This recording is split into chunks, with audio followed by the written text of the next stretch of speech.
Do you ever think back to good old days? If you've ever heard my story, you know that my first career, while brief, was one that at least looks glamorous from the outside. I was a TV meteorologist for 4 years and worked in the TV station for a long time before that. But I was increasingly unhappy. And when God called and I left for seminary, I discovered academia, and I discovered how much I love that kind of thinking and doing academic, scholarly kind of work. To be honest, I've flirted with teaching ever since, and every time God says, no, you're a pastor, don't try to run away. But I discovered there was something really good about that time of discovering about myself, too.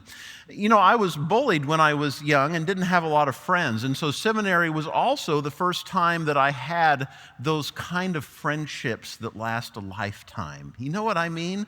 I met my wife there. She was one of those friends that I ended up marrying. They were truly good days. And then I left seminary, and I learned that pastors also have to take care of buildings. I learned what HVAC was, and I learned how much people love to complain about how cold or warm the sanctuary is. Now, I'm not saying that happens here ever. It is really hard to warm and cool a large building, can I say? And we have our problems, but it's better than anywhere else I've been, right? But I realized that that's a big part of the job of being a pastor instead of, talking about God. It's always tempting to long for the good old days. But were the good old days ever quite like we remember? In my case, I talk about how good those seminary years were, but what about the uncertainty of having left a stable job for literally God only knows what? What about the difficulty of getting by on a part-time salary while racking up student debt? What about the mind-numbing stress of having to write those papers for all the finals?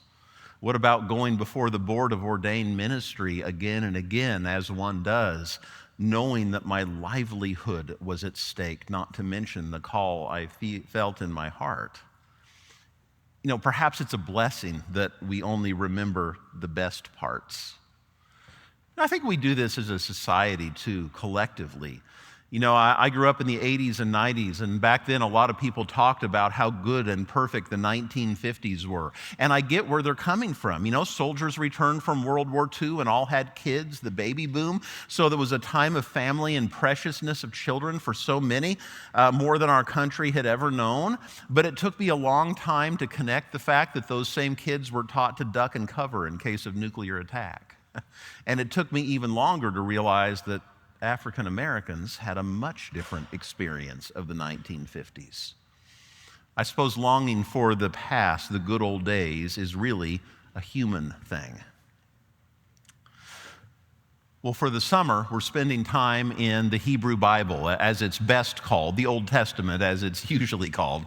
The first parts of the Bible before the time of Jesus, and there are so many good stories there. The rest of the year, we tend to focus on Jesus, and rightly so. And so it's kind of become a thing for me to use the summer to dig into some of those Hebrew Bible stories.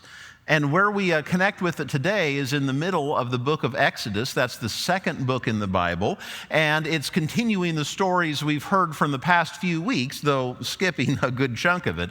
Last week we heard the story of Moses and how God called him to help free the Israelites from slavery to Egypt, and he did.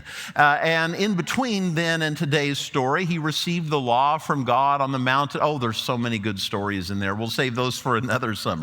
But I'll just tell you, that time of slavery was hard for the Israelites. It was a time of hard manual labor. It was a time, many of the stories include the slavers whipping them to get them to work harder. You get the kind of idea of what their life was like, right? Well, now they've received the law from God, and they're heading out to a time of uncertainty. A time when they're going to be wandering the desert for 40 years. And God has promised that the time will come when they settle, but before that time comes, there's going to be a period of wandering. Now, isn't it nice of God to set this up and at least tell them that this is what it's going to be like, right? Well, here's how it goes. Now, this is from Exodus chapter 16, and I'm going to read the first 3 verses here. The whole Israelite community set out from Elim and came to the Sin desert, which is located between Elim and Sinai. They set out on the 15th day of the 2nd month after they had left the land of Egypt. So we're 2.5 months out from Egypt in their slavery now. The whole Israelite community complained against Moses and Aaron, his brother and co-leader, in the desert. They complained, right? They complained. The Israelites said to them, okay, now can I just say, I thought about getting somebody who's a really good complainer up here to read these. I'm going to do my best, okay? The Israelites said to them, "Oh, how we wish that the Lord had just put us to death while we were still in the land of Egypt." I mean, really? Okay. There we could sit by the pots, cooking meat and eating our fill of bread. Instead, you've brought us out into this desert to starve this whole assembly to death. I would love to see the look on Moses' face, wouldn't you? I mean, it had to have been a really good look. I will say, though, just a little bit of compassion for the Israelite people, because change is hard. You know, I've shared before that part of my own self-learning over past years is that I'm autistic, and always have been. And as I've learned about autism, it's helped me understand myself better. One thing that's common amongst autistic people is usually called same food. It's one word, a compound word, same food. It's a food that brings you comfort, that is reliable and you know you can turn to. For a long time, mine was a Popeye's chicken sandwich. Even preached a sermon on it once. Anybody remember that? There's the rest of the story. It's a comfort thing, right? And there's a common fear amongst autistic people that what if it stops working? Or what if my tastes change and all of a sudden I can't rely on that anymore? What if it becomes available? And it disrupts something neurologically. Like, it's not just emotional. There is actual brain science going on here. Now, autistic traits are human traits. We all know this same effect. Whether it's that heightened or not is another question, but we all know the effect that change has on us. You know, whether it's changing grades in school or moving homes or changing jobs, a family situation that changes, or a death of someone close to you. Change is just hard, and it's not just emotional, though that's enough. It is neurological. It affects our brains. And so it's no surprise that we sometimes long for the way things were, remembering only the good part. And as we just heard, in this moment of complaint, the Israelites had undergone massive change. An entire generation was born into slavery, knowing nothing else. They didn't know what life was like before. It was just the old people telling stories was all they knew about life before slavery. All they had known was hard labor, terrible conditions, and the slave masters with their whips. But they were fed. And they knew what to expect. And there was a certainty to it, even if it was terrible. And that's the part that sticks in the face of the unknown. You know, the book of Numbers actually revisits this story and gives a little more detail. I love that the translators chose the word riffraff in this one, by the way. So here's a little more detail on it. The riffraff among them had a strong craving. Even the Israelites cried again and said, "Who will give us meat to eat? We remember the fish we ate in Egypt for free." Free, really? Okay, but okay. "We remember the fish we ate in Egypt for free, the cucumbers, the melons, the leeks, the onions, and the garlic. Now our lives are wasting away. There's nothing but manna in front of us." We're going to get to the manna here. But you can hear the longing. You can hear the longing for at least certainty in there. So, what's God's answer? What is God's answer to the struggle of change? What does God say to their experience of massive change? Well, it's this.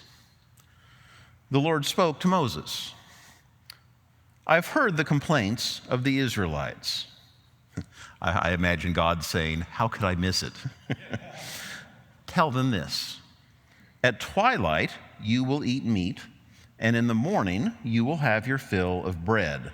Then you will know that I am the Lord your God. In the evening a flock of quail flew down and covered the camp. And in the morning, there was a layer of dew all around the camp, and when the layer of dew lifted, there on the desert surface were thin flakes, as thin as frost on the ground. When the Israelites saw it, they said to each other, "What is it?" They didn't know what it was. Moses said to them, "This is the bread that the Lord has given you to eat. This is what the Lord commanded. Collect as much of it as each of you can eat. 1 omer, that's just a measurement, let's just say cup. 1 cup per person. You may collect for the number of people in your household." The Israelites did as Moses said, some collecting more, some less. But when they measured it out by the omer, like the cup, the ones who had collected more had nothing left over, and the ones who had collected less had no shortage. Everyone collected just as much as they could eat. Moses said to them, "Don't keep any of it till morning." But they didn't listen to Moses. This is important. You hearing this? He said, "Don't keep any of it till morning," but some of them didn't listen. Some kept part of it until morning, but it became infested with worms and stank. Moses got angry with them. Every morning they gathered it, as much as each person could eat. But when the sun grew hot, it melted away. And in the retelling in Numbers, it actually gives a couple of other interesting details.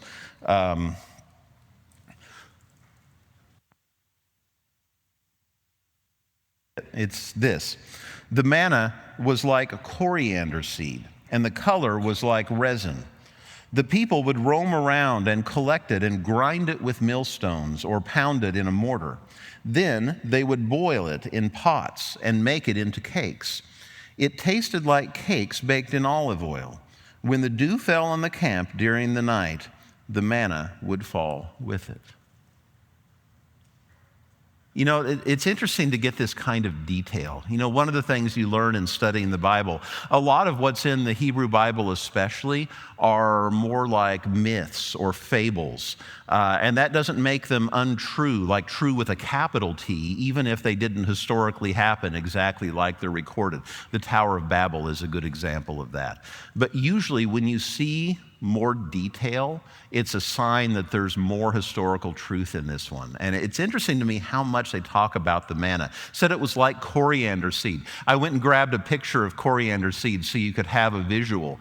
And it seems like a historical reality that what they did was they found this in the desert as they were going, and they realized that they could make bread from it. It says they ground it up and pounded it in a mortar and were able to make cakes from it. And that's how they got by. But did you hear the bit about how it didn't last? It went bad quickly.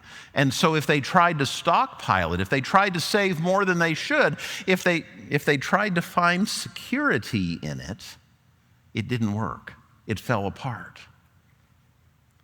God's answer to massive change, the wisdom passed down for thousands of years from this experience of massive change, is this: trust one day at a time.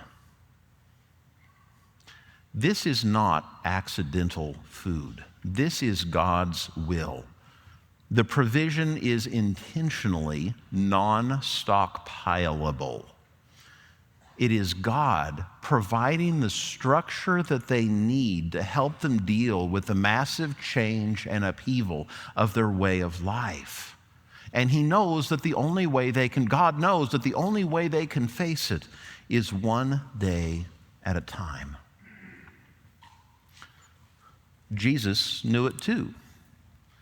Here's how Jesus said it. Then Jesus said to his disciples, "Therefore I say to you, don't worry about your life, what you will eat, or your body, what you will wear. There is more to life than food, and more to the body than clothing. Consider the ravens. They neither plant nor harvest. They have no silo or barn." Do you hear the echo of the manna there? They have no silo or barn to stockpile things, yet God feeds them. You are worth so much more than birds. Who among you, by worrying, can add a single moment to your life? If you can't do such a small thing, why worry about the rest? Notice how the lilies grow. They don't wear themselves out with work. They don't spin cloth, but I say to you that even Solomon in all his splendor wasn't dressed like one of these.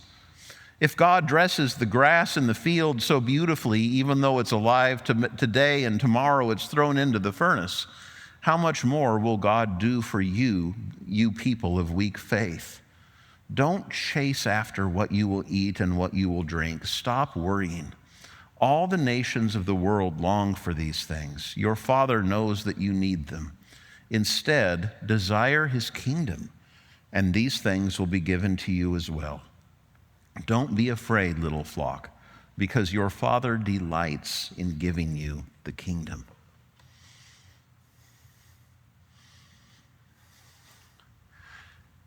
You know, we live in a time of massive change. You know, there's a chart I saw once on social media somewhere. It was about technology and about how technology builds on itself. If you know what an exponential curve is, this is what I'm talking about. Technology looks like this when it builds on itself. There's like a little elbow as the rate of change in the world starts to get faster and faster. And the meme had a little arrow pointing at the elbow saying, "You are here." This is a time of massive, massive change, and it's not going to slow down because that's not how it works. I firmly believe that technology is neither good nor bad. It's what we make of it. But constantly adapting to new realities is really, really hard. And we see it in politics in so many ways. And what's God's answer? Well, it's not a 5-year plan with every step predetermined, is it? It's not a prediction of what AI will look like in 10 years or 5 years or next week. Instead, God's plan is give us today our daily bread. God's intention for us is who among you by worrying can add a single moment to your life? Those recovering from addiction oftentimes say it, one day at a time. Because what else can you do? There's something comforting about remembering that the God of all creation knows how hard it is and provides everything we really need, if only we can trust God with our anxiety about it. So here's what you need to do today. First, name something you didn't earn. Now, I suppose, scripturally, what I mean here is where's the manna in your life already? But name something you didn't earn. Name something that sustains you and support you, that's not something that you made so much as you found, that you discovered, that fell in your lap. Maybe it's a relationship that's in your life. Maybe it's something that makes you happy. But name something that you didn't earn and thank God for it and recognize it for the manna that it is. And then ask yourself, ask God, what is today's daily bread? Now, not tomorrow, not big picture stuff, not, where is everything headed? That matters sometimes, but it's not what we're talking about here. Instead, ask, what is it that God has put before me today that leads to good? Maybe it's a conversation. Maybe it's an opportunity. Maybe it's a time of rest. But what is today's daily bread? God didn't give the ancient Israelites a map. He gave them breakfast. You were never meant to carry tomorrow, only today. And today is enough. Let us pray. Oh God, thank you for this very moment. Thank you for what's before us now. Thank you for this moment together to soak in your ancient wisdom. Oh God, help us to go from this place always appreciative of what's before us and what you've given us. Give us eyes to see today's manna, and help us not to worry so much beyond it. We pray it in the name of the one who taught us to appreciate our daily bread, Jesus. Amen.